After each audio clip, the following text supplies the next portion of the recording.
नमस्कार दोस्तों, मेरा चैनल कथा भक्ति सागर में आप लोग का स्वागत है। आज हम नवरात्रि की तीसरे अध्याय की कथा सुनेंगे। ऋषि बोले, महाअसुर चिक्षुर सेनापति ने जब यह देखा कि सेना तो इस प्रकार मारी जा रही है, तब उसे बड़ा क्रोध हो गया और वह स्वयं भी अंबिका के साथ युद्ध करने निकल पड़ा।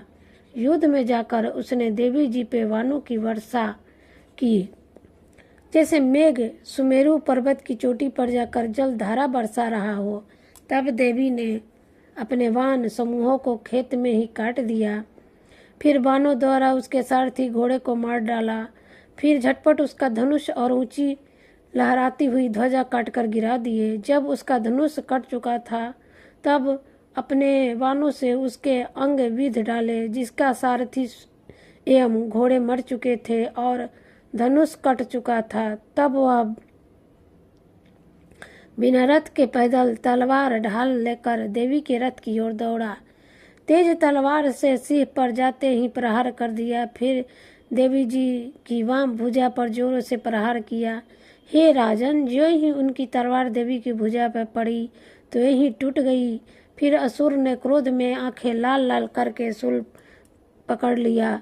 भद्रकाली जी पर उस दैत्य ने शूल डाल दिया। वह शूल इस प्रकार चमकता जैसे कि आकाश से सूर्यमंडल गिर रहा हो।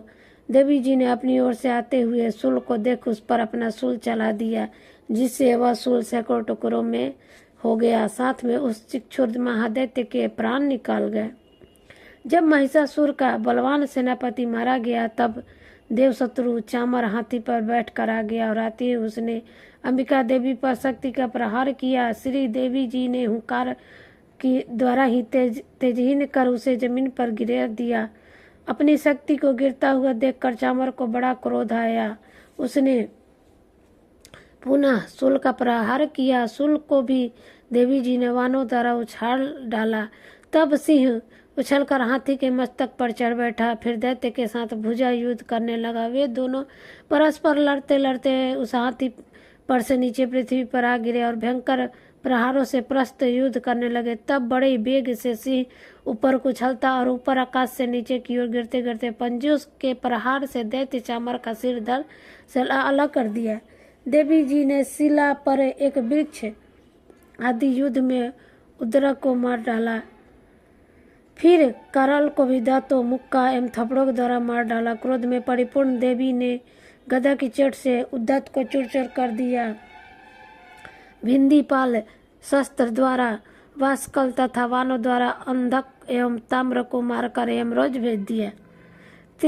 त्रिनेत्र धारिणी देवी परमेश्वरी ने उग्रा से उग्रवीर महानु नाम के दैत्य को त्रिशूल द्वारा मार दिया। तलवार से बिडाल का सिर धड़ से अलग कर दिया।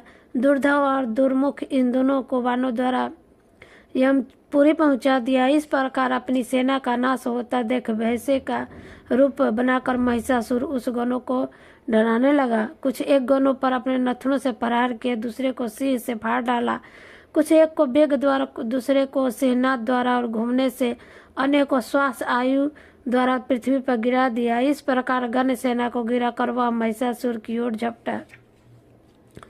जो ही मारने को लगा, तब जगदम्बा को बड़ा क्रोध उत्पन्न हुआ। इधर महाकर्मी महिषासुर भी क्रोध से पृथ्वी तल को अपनी खुरों से खोदने लगा। फिर सिंगों से बड़े बड़े ऊंचे पहाड़ उठाकर फेंकने लगा। साथ में गर्जन करने लगा। वेग के घूमने पर पृथ्वी क्षुब्ध होकर फटने लगी। उसने पूछ से समुद्र पर प्रहार किया, जिससे क्षुब्ध होकर समुद्र पृथ्वी के चारों ओर से डुबाने लगा। चलायमान होते हुए सिंह के द्वारा छिन्न भिन्न हुए बादल के टुकड़े टुकड़े हो गए। उनके श्वासों की कठोर वायु से उड़ते हुए सैकड़ों पर्वत आकाश से गिरने लगे। इस प्रकार क्रोधपूर्व उस महादैत्य को अपनी ओर आता देख चंडिका उसे मारने के लिए क्रोध में आ गई। कुपित चंडिका ने उसकी ओर पासा फेंका और उसके द्वारा उस दैत्य को बांध लिया। तब तो उस महायुद्ध में बंधे उस दैत्य ने अपने महिषासुर रूप का त्याग कर दिया, झटपट सिंह के रूप में आ गया। जो ही चंडिका उसका सिर काटने लगी, तब वो तलवार हाथ में लेकर पुरुष दिखाई देने लगा। तब शीघ्रता से तलवार ढाल वाले उस पुरुष को अपने बाणों से देवी ने विंध डाला। अब वह एक बड़ा हाथी हो गया। अपनी सूंड से देवी की सिंह को खींचा, फिर गर्जन करने लगा।